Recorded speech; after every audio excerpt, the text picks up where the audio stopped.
Hi, welcome to Audiobook Academy. This is a self-paced audiobook. There's no need to keep an eye on things. Just pay attention. Thank you for taking the time to listen. Have you ever considered thinking? That is, how your mind functions.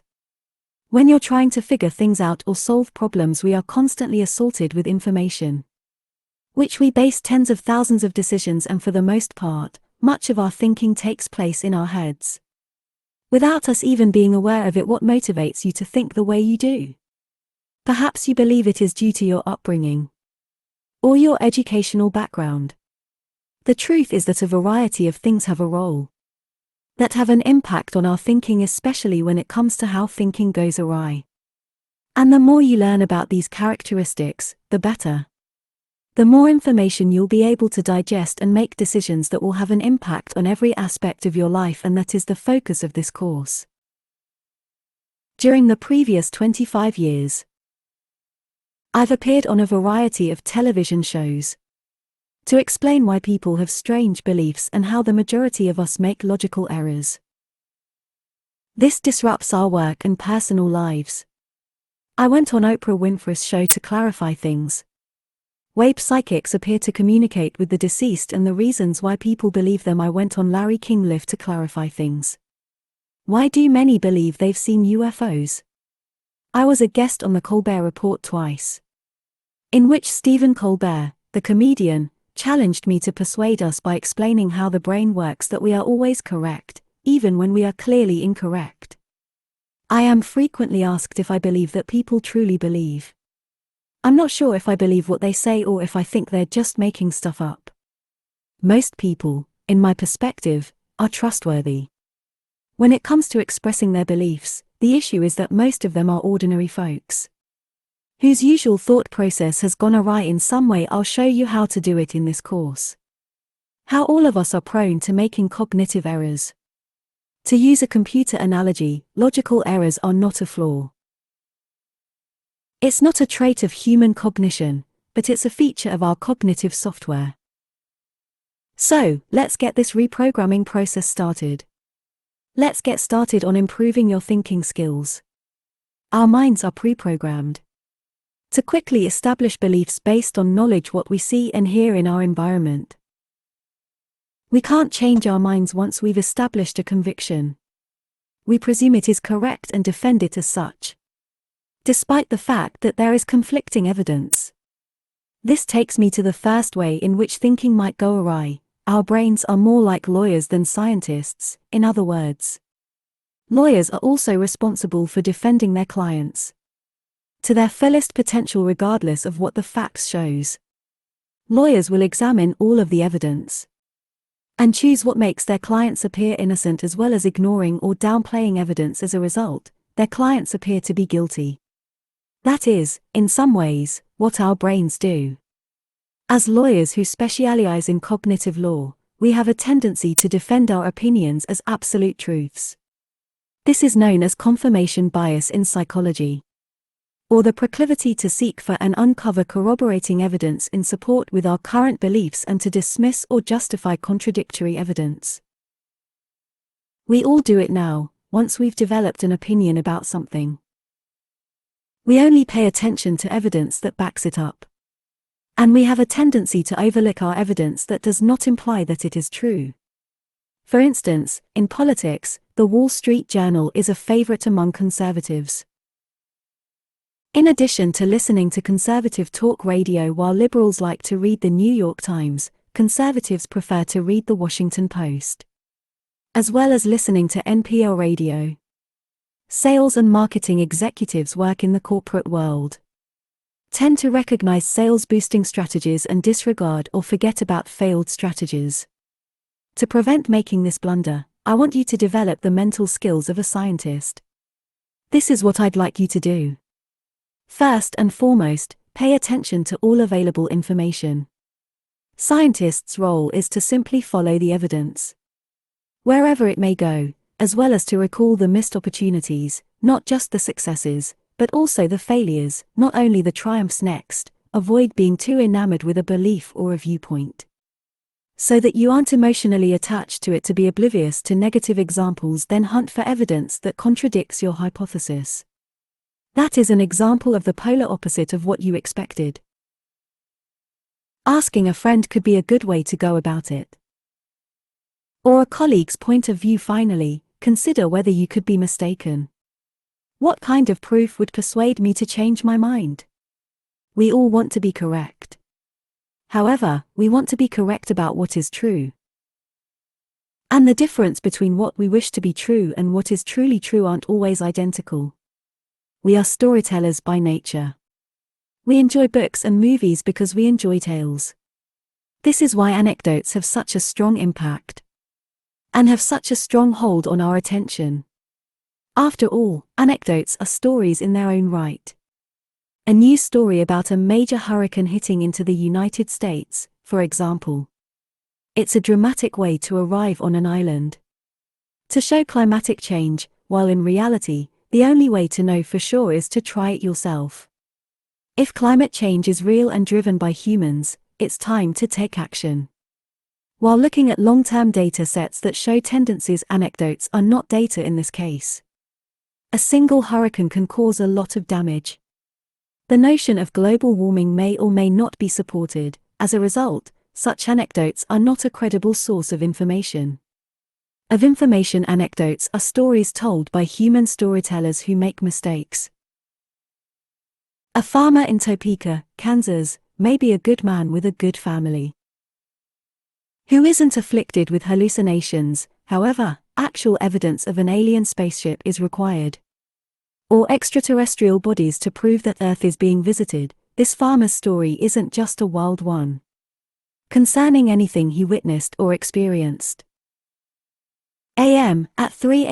At 3 a.m. on a remote road that was empty. The same can be said of some medical claims. Your Aunt Mary's cancer was cured, according to your stories. By viewing Marx Brothers films, it's pointless to take a liver extract from a rare plant. It's possible that the cancer went into remission on its own. It might have been misdiagnosed, as some malignancies do, or it could have been diagnosed incorrectly. You get my drift.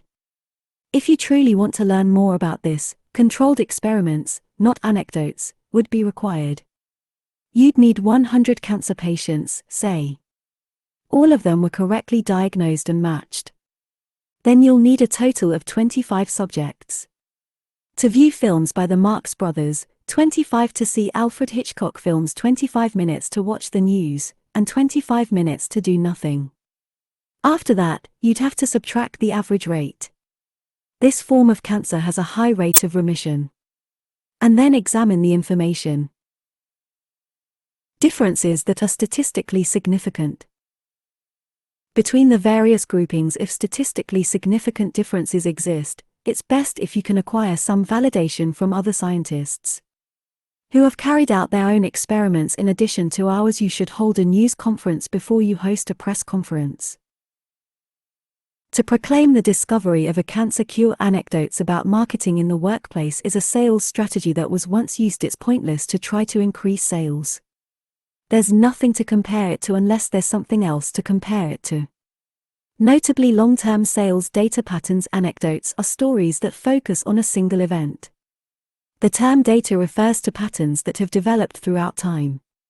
To avoid the anecdote problem, always ask yourself or the person with whom you're conversing, is this merely a tale? How can I be sure it's true? For a variety of reasons, sales fluctuate. That might or might not have anything to do with it, with the anecdote supplied as an explanation or the marketing gimmick you're being encouraged to try. Before you jump to any judgments, consider the following. Consider a technique to put the concept to the test. What would it take to show, you might wonder, that this notion is incorrect? In a significant way to help you think more clearly is to think about who bears the burden of proof. To put it another way, who is to prove what to whom? The majority of people believe that simply stating a belief is sufficient. It would be enough for others to believe it, but this is not the case. The one who makes the assertion has the onus of demonstrating to the experts as well as to the general public that his or her point of view is more valid compared to the one that practically everyone else accepts. You must advocate for your point of view to be heard. Then you must gather proof and enlist the help of specialists, so that you might persuade the majority to agree with you over the candidate they've always backed. Finally, when you are in the majority, you can do whatever you want. The outsider now bears the burden of proof. Someone wants to put you on the spot with his or her outlandish assertion. In medicine, if you believe you have discovered a cancer cure, you must report it to the FDA. It is your responsibility to produce evidence that your ostensibly effective treatment actually works. The American Cancer Society is not one of them. To demonstrate that it doesn't work, anecdotes of people getting healed of cancer does not constitute scientific evidence. Controlled studies are required. That takes such considerations into account. People make assumptions all the time in business, in terms of how they believe things should be done. Executives anticipate that their suggestions will be accepted, without any kind of proof or evidence, or demand that others refute their hypothesis. What about in your place of business? I'm sure you can think of someone in your company's upper management who fits this description. Someone frequently makes assertions or make declarations to their teams without supporting it with proof that it works. What should you do in this situation? Here's how you can deal with it. Try what I like to refer to as Hitchens' dictum. Christopher Hitchens, a friend and colleague of mine, was the inspiration for the name. That which can be affirmed without evidence, he once said, can be thrown out without proof. That is, simply asserting a claim does not imply that it is correct. As a result, you may always disregard it, as I have done numerous times, when people make claims that aren't supported by proof. However, in business, this may not always be possible. To just dismiss someone's assertion, especially if it is made by someone in a higher position than you. So, in order to avoid this issue, you could inquire of the claimant, what evidence do you have that this is correct? Alternatively, that's intriguing, are you sure that'll work?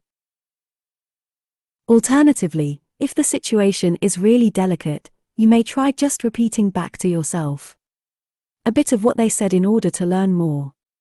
This is how it works. Assume I have a boss who says to me, we need to hire more people, Michael. In order to meet market demand in Q4, I could simply restate the section at this point. In order to meet market demand? And I'm sure my employer will say something along those lines. Yes, because the market has increased by 50% from the previous quarter. Now, if you've been paying attention, I've done the following. I've raised a minor objection to the initial statement. To expand the number of people on the payroll, and without putting up a fight with my boss, they've provided more proof. They stand up for what they believe to be true now. As the discussion progresses, I can keep reiterating things. To promote a better understanding, this method is known as mirroring, and it has the potential to be quite effective. And, as always, keep asking questions of others. What would it take for you to reconsider that belief? And, as always, keep asking questions of others. What would it take for you to reconsider that belief? Many people have an excessive amount of self-assurance. To believe that if they are unable to explain anything, it has to be unexplained, making it a true mystery.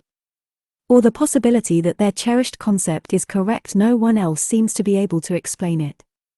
An amateur archaeologist, for example, might declare since he can't figure it out how the pyramids were created by the Egyptians, they have to have been built by Atlanteans or aliens from outer space. In the business world, an inexperienced investor can think she can explain the stock market's recent drop when someone else might be able to provide a better explanation. Alternatively, there could be no explanation. The issue is that what is unexplained remains unexplained. An inexplicable mystery that remains unsolved. Regrettably, the majority of us jump in with our pet projects that we believe will replace that void when, in fact, it may not. To get beyond this stumbling block and improve your thinking, this is what I'd like you to do. You must first learn to live with the unexplained. It's perfectly acceptable to say, I don't know, at any time. Maybe we don't know yet, but we might someday. Then, don't try to fill in the blanks. You don't have to come up with new ideas all of the time. With a logical and clear explanation for the reason that what happened, it's natural to desire to fill in the gaps in your knowledge.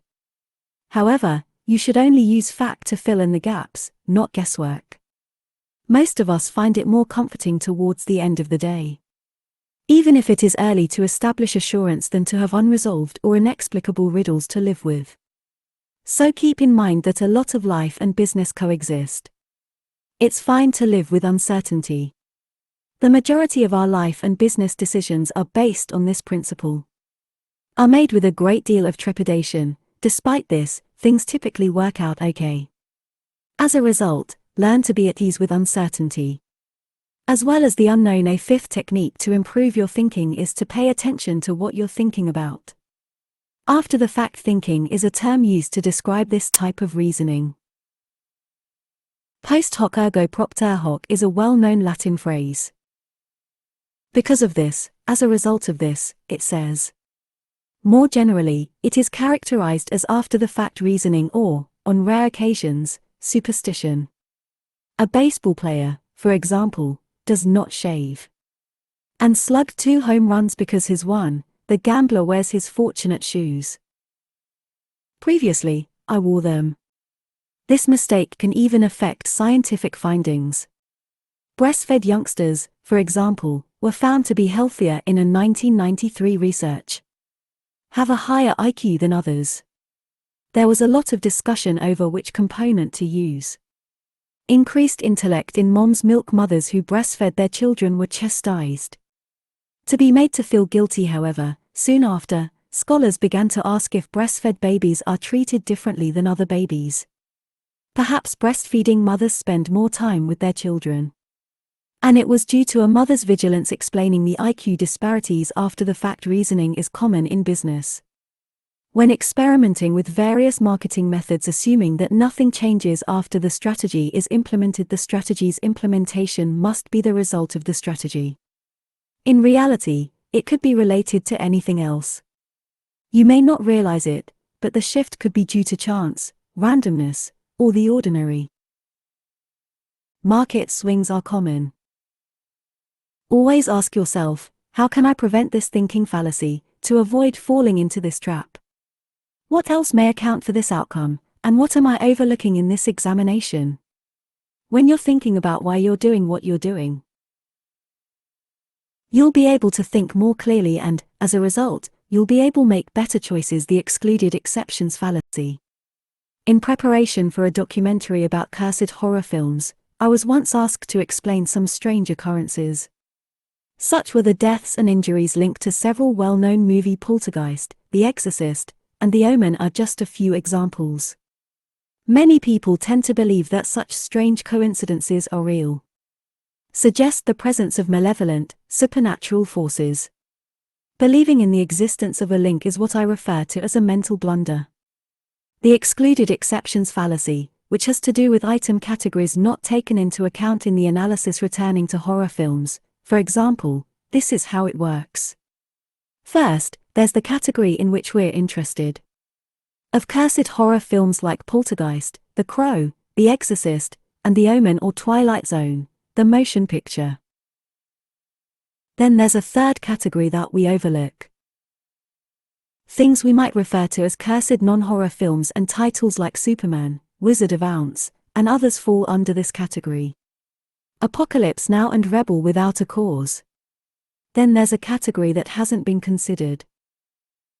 It, The Ring, and other non-cursed horror films, The Shining and The Sixth Sense. Finally, there is a fourth category. Which are the non-horror, non-cursed films? Films like The Godfather come to mind. Casablanca and Citizen Kane are 3 films that come to mind while thinking of Star Wars. Now, when viewed in this light, those who believe in supernatural intervention are clearly mistaken.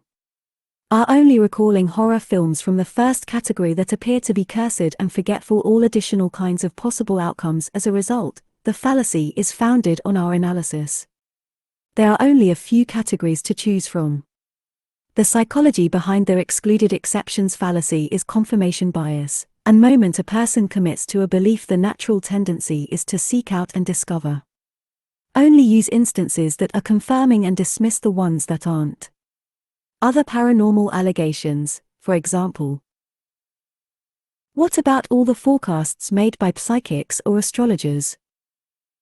That didn't happen, did it? Alternatively, important developments that were not anticipated by clairvoyants and astrologers. Medical claims are another example of this fallacy.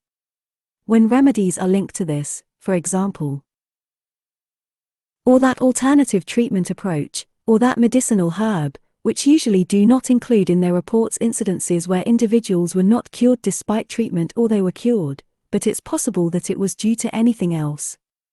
Stock market fluctuations and business cycles. The fallacy of excluded exceptions also applies to them. For instance, when markets rise or fall, as a result of chance and unpredictability, they will be attributed to them by financial experts on television. To a political event of some sort or a presidential remark or a Federal Reserve chairman's statement, however, they are omitting all of the other information. 3 different types of possibilities. Market volatility, for example, can be caused by a variety of factors. To avoid this mental blunder, create new categories to fill in the gaps. Conceivable outcomes and reasons you didn't consider at first. Fill in the blanks with the first category that comes to mind.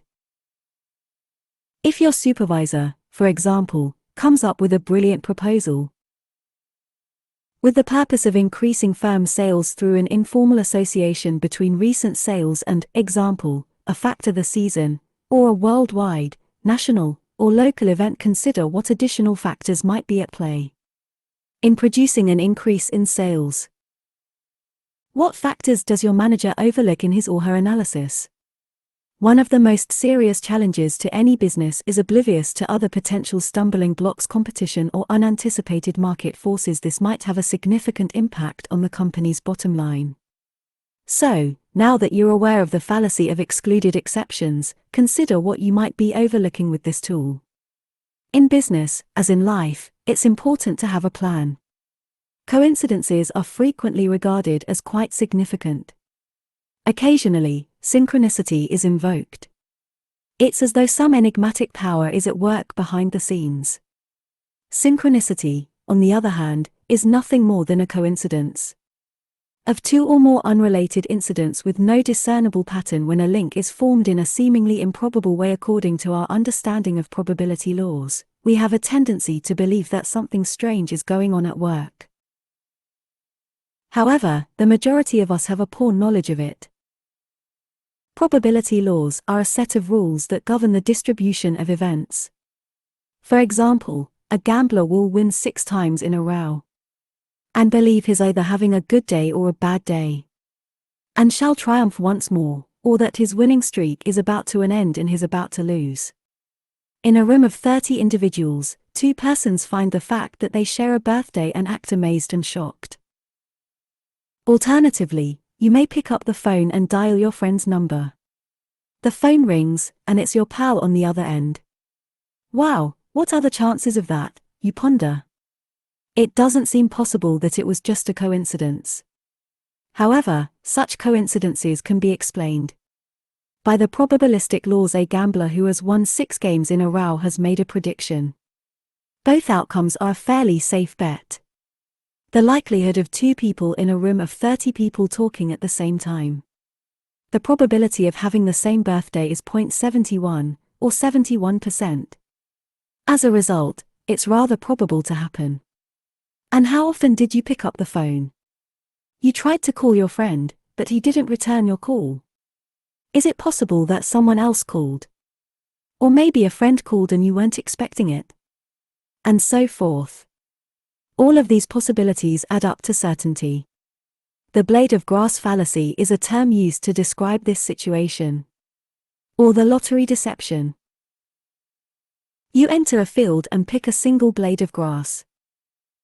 What are the possibilities of that happening? Would that particular blade of grass be selected? Extremely low. What are the chances, though, that one of the grass blades would be selected? 100%. It's like playing the lottery. Your chances of winning are slim to none. When the chances of any one person winning are extremely slim, however, there is a 100% possibility that someone will finally win. Much of what occurs in the marketplace is due to chance. Chance and coincidences play a role. So, in order to avoid this mental blunder, it's a good idea to keep the law of huge numbers in mind. That if given enough chances, even the most unlikely events will occur. That is all you need to know. Is if your company's performance has recently changed, or efficiency, or sales, is if the changes are part of the natural ups and downs of life. That, by accident, all businesses go through, or if anything else is going on at work. People are frequently on the lookout for something causing sales to rise or fall when there's nothing mysterious going on at work, except in the case of chance. There was a belief in the 1908s that those athletes that appeared on the cover of Sports Illustrated, after that, they were cursed with a career decline. However, there is no Sports Illustrated curse in actuality, as it was afterwards dubbed. It's due to a statistical phenomena known as regressive regression, where their outstanding performance landed them in the first place on the cover, is a low probability event in and of itself. It's difficult to repeat that. Athletes tend to revert to the mean of their usual levels of performance. There are numerous such examples of regression to the mean. Children will be born to two tall parents who are taller than the typical person in the population. However, there are 4 children born to tall parents for every 4 children born to short parents. 3 of them will be shorter than they are. For each person that is taller than them, to put it another way, 3/4 of the time the children's height will regress to the population's average height. The same thing happens when it comes to intelligence. For 2 extremely intelligent parents, they have 4 offspring for every 4 children they have. 3 of them will be dumber than they are now. For each person who is smarter than they are. To put it another way, 3/4 of the time, children regress to the population as a whole. In intelligence, mean average. For each person who is smarter. This is also one of the reasons why elite athletes rarely have children. They are as talented as they are athletically. Of course, the superstars' offspring are most likely more inherently gifted than the general population. However, the majority of celebrities' children regress to the whole population's mean, as a result, don't display the same level, a similar level of accomplishment as their parents in business. Regression to the mean is a common occurrence. Executives from Hollywood studios, for example, successful producers, are frequently fired following a string of box office flops, only to find out that the other films under production aren't as good. During the reign of the producer, following the firing, the films became blockbusters. Likewise, vice versa. The average level of success for a producer varies greatly. Both above and below the national average. However, commercial decisions are frequently made on the basis of a short-term run, in which the producer was either above or below the average or a deviation from the norm. Recognizing the concept of regression to the mean can assist us in overcoming our proclivity to look for patterns and reasons that do not exist. To avoid this mental blunder, embrace life's inevitability that not all trends are caused by something without taking into account the broader statistical influence. This can be accomplished by charting long-term trends of the company's shows. Let's say you're looking at a 6-month or a year-to-date length of time, or even for a number of years, or 10 years. You can only learn this way. How to consider recent modifications. The majority of stock market tracking apps and websites are available online. Have a feature like this, in which you can examine the stock's performance by the hour, the day, the week, and the month. Year to date, 6-month period, last year, 2 years ago, and so on, all the way back to the company's initial public offering. A stock should not be purchased or sold by anyone without examining its long-term effectiveness to see whether there have been any recent short-term alterations. There is an outlier in the stock market performance, or as part of a long-term pattern. When it comes to coping with situations that could be coincidental or not, we need to know how well they portray that particular event. To put it another way, how likely is that category of event to occur? Is it so odd that it's actually happening or not? We must constantly keep the bigger picture in mind. Where an ostensibly odd occurrence occurs, we must also examine unexpected incidents on a regular basis. Because they are typical of their phenomena class. Take the Bermuda Triangle, for example. The Atlantic Ocean's northernmost region where planes and ships unexpectedly vanish. Those who believe in the supernatural are known as paranormalists. They have a tendency to distort the supernatural or extraordinary at work. The area's accident rate as a baseline. When Larry Kush checked up the information for that area, he discovered during the course of his research for his landmark 1975 book, The Mystery of the Bermuda Triangle Has Been Solved. He learned that there were a lot more shipping lanes than he thought. The Bermuda Triangle is more densely populated than the surrounding areas. So there are mishaps, disappearances, and accidents are more likely to occur in the vicinity. However, it turns out that the accident rate has increased. In the Bermuda Triangle, it is actually lower compared to the adjacent places. This region could be dubbed the non-Bermuda Triangle. Similarly, when looking at haunted properties, we need to establish a baseline for noises and creaks before we can say anything about it, and other events before we can say anything about it. That an event is exceptional and, as a result, mysterious. My house used to have rapping sounds in the walls. Ghosts? Nope, it's a problem with the plumbing. In my basement, I occasionally hear scratching sounds. Poltergeists? No way, rats. It is prudent to first gain a complete understanding of the situation. The most likely earthly reason before moving on to extraterrestrial ones. Our proclivity towards remembering hits and ignoring misses is psychics and prophets' bread and butter, as well as fortune tellers who make hundreds of predictions every year on January 1st.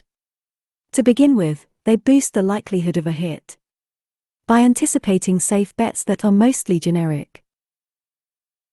There will be a tremendous earthquake, for example. In the state of California, I see difficulties for the royal family, for example. Then, in January of the following year, they release their top hits and toss out the misses and hope that no one bothers to keep track of things. To know if something works in business, we must first determine whether the results are representative. How representative is this, you might wonder? To what should I compare this, and what should I compare this to? If someone in your company, for example, offers a strategy and makes an argument for it, inquire whether it's been done before, or if a strategy similar to that exists has previously been utilized, and what kind of strategy it is, and what it stands for to see whether anything similar has been tried before. Ad hominem is a term that refers to a person who, as this literally translates to the man. The ad hominem fallacy shifts the emphasis from pondering a concept to consider the individual who has the thought. The purpose of an ad hominem attack is to make you feel bad about yourself, is to bring the claimant into disrepute with the purpose of discrediting the assertion. Calling someone an atheist, a communist, or a child abuser is not a compliment. Alternatively, a neo-Nazi does not in any way demonstrate your ability to refute that person's claim. It could be useful to know if someone is a member of a specific religion or adheres to a specific ideology if this has skewed the findings in any way, but it is necessary to refute assertions directly rather than indirectly. When it comes to business, analyzing a concept based on its feasibility is a must. Features of the person who is giving the presentation: the concept is erroneous. After all, the only thing that matters is the end result. Is the concept for commercial success? It's not the person who's behind it. To avoid this mental blunder, try to disregard the individual who came up with the concept. And don't let their position in the firm get in the way. Alter the way you think about that concept. High-ranking business executives, particularly CEOs, acolytes and yes-men, prefer to encircle them. People simply repeat back what they want to hear. That isn't going to help your company. Dissident voices and skepticism are essential. To separate the good from the bad ideas, it's a good concept for business meetings. Is to set aside time for the CEO or the VP or whoever is in command, whether it's an executive, a director, or whoever is in charge, comes out of the room and approaches the group with a question. To carry on the conversation without them. Employees frequently say things to each other that they would never say in front of the boss. Everyone has self-censorship, and everyone is afraid of authority. Everyone aspires to please their superiors. This is very understandable. However, it is ineffective in evoking new and original ideas. Abraham Lincoln famously said, surrounded himself with a rivalry group, that is, his cabinet was made up of a diverse group of politicians who had earlier chastised him before it was elected president. The majority of new presidents assign those key roles. Thank their friends and co-workers who backed them up during the election campaign. As a result, these individuals are unlikely to succeed. To inform the president exactly what he needs to know, whether it's critical or negative. CEOs, VPs, executives, and all types of bosses suffer from the same issue as those who tell them. They merely say what the employer wants to hear. If you've made it this far, congratulations. Thank you for taking the time to listen. This course only skims the surface, based on what we know about how bad thinking happens. So you haven't finished your education yet. If you're interested in learning more, here are a few resources I would suggest. Visit skeptic.com to learn more about the Skeptics Society. This is a fantastic resource for finding content on any topic. Due to cognitive biases and skepticism, How to Think Like a Scientific is an introduction to critical thinking and how to think like a scientist. On this subject, I've authored 2 books. Why Do People Have Strange Beliefs? The Believing Brain, as well as The Believing Brain. Those can be found in any bookstore that sells books. So please keep in touch. I'd be delighted to hear from you. That's all there is to it. Take the time to invest in yourself in order to gain a deeper comprehension of your thoughts, and you'll be off to a good start to making better, more informed decisions and judgments. Thank you for listening in Audiobook Academy. Please don't forget to subscribe for more content like this. See you in next audiobook.